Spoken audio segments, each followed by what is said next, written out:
Valentine's Day, a day whose origin can be traced as far back as the 3rd century, when Saint Valentine, a Roman priest, was assassinated after violating the emperor's wrath by secretly marrying soldiers to their young bride, is still being celebrated today by many lovers differently. Krista and Annie Law are two lovers who have been in a relationship for the past 11 years, out of which they have spent 7 years as married couple. Their living room is adorned with romantic furnitures, as Valentine's Day remains very symbolic in their union. It's a day that we steam the flame of love. We put fire, more fire into our love. And it has helped us to be what we are today. So for me, Valentine's Day is a day that we exchange and renew our love. Oui, déjà, la Saint-Valentin, pour moi, c'est un jour des amoureux. C'est le jour où on exprime son amour. C'est le jour où on montre à quel point on est amoureux de son conjoint, puisque parfois dans le mariage, après un moment, il y a un refroidissement. Et ce jour-là, c'est un jour spécial pour pouvoir reconquérir cet amour-là, pour pouvoir exprimer la joie qu'on a eue dès le premier jour, dès le premier regard. Et je trouve que c'était une très bonne idée de fêter ça. Et vraiment, je suis fière. Saint-Valentin. Okay. The day is still young, but we have already started the celebration. As you can see, we are already celebrating. Krista and Annie Law, like many other couples, start each day with a morning devotion, after which Annie Law goes into the kitchen to prepare one of her husband's favorite fruit. To make the Valentine's Day memorable, the couple plan to go on a romantic night date in a classic restaurant. We'll go out somewhere in a good restaurant. Then most especially, we had a restaurant that we first had our first encounter. We usually go there to celebrate. You know, it's a media, I will not do publicity, but it's somewhere in town. So we'll go there and we'll renew everything.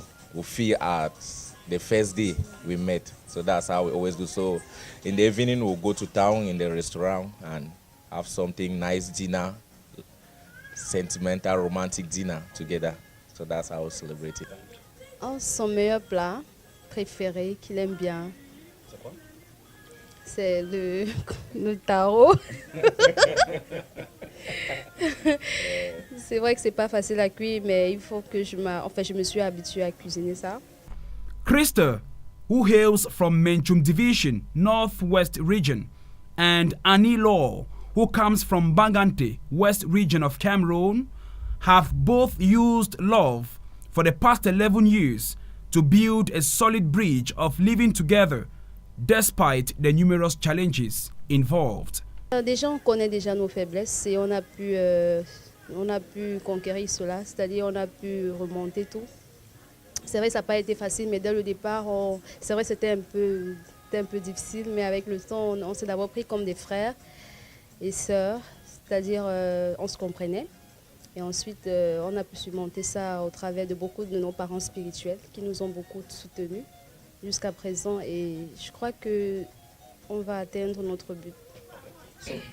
My advice to young people that they want to get married or those that are in marriage is only God. Yeah, because marriage for me is a union between two foolish people.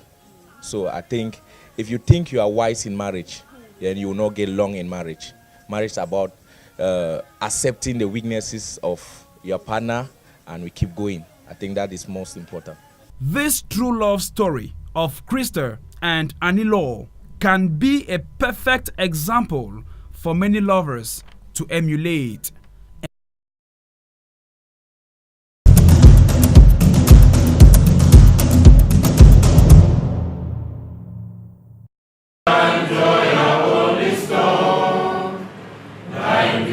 The public investment budget for the 2019 fiscal year has been launched in the FACO division.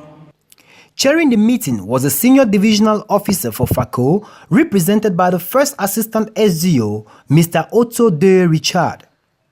He applauded the efforts of all stakeholders who contributed to the success of execution rates achieved last year.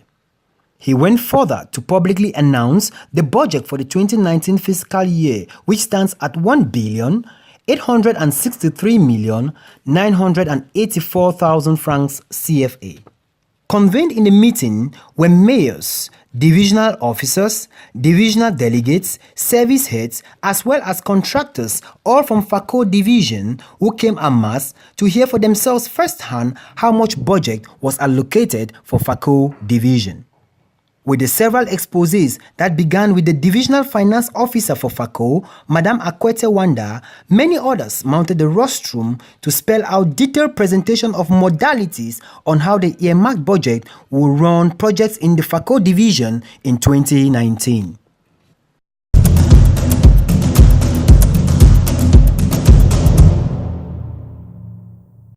"11 persons, including one civilian, is reported to have sustained injury, with 4 serious cases following a series of attacks on the convoy of the governor of the Southwest region, His Excellency Bernard Okalia Bilai, from Boya to Kumba.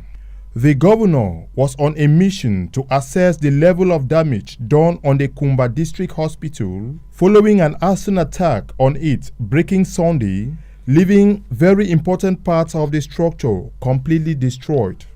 The convoy came under very heavy attacks at different parts along the Boya-Kumba highway from pro-independence fighters, meeting with fierce response from the military, which led the convoy to and from Kumba, leaving at least 11 wounded, amongst them a journalist, who all are now responding to treatment.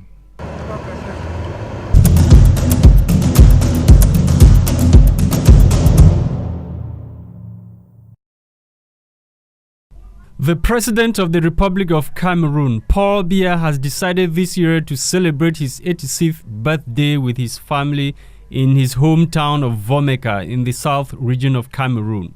A member of his delegation shared pictures of his arrival in Vomeka on Tuesday, February 12, 2019, as he was being cheered by the local population. Back in the nation's political capital, Yaoundé, the conference center was full to capacity with an intergenerational mix of Cameroonians who had gathered to feast the president's 86th birthday. Also present was a college of cabinet ministers, and the celebration was marked by motions of support to President Biya. During the celebration, the minister, Secretary of State at the presidency, Ferdinand Gongo, promised the youth who had gathered for the birthday and who had sent wishes and pleas to the head of state that he was going to transmit their messages to him. Opinions are divided over the celebration of the 86th birthday of President Biya, as this Cameroonian thinks it is a waste of money, and more so, there are more pressing issues the head of state should be addressing rather than celebrating a birthday. It's rather unfortunate to hear that a country where we are facing a lot of difficulties, you have people being killed in the northwest and the southwest. We have the crisis in the north region, and we spend our time wasting state funds in the name of celebrating birthdays.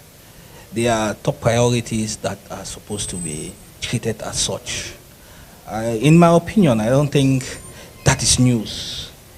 We keep doing it regularly, but I think he should not waste his time doing that. There are better things. Let him go to the northwest and the southwest region and see how he can use the money spent lavishly on his birthday to resolve the crisis there.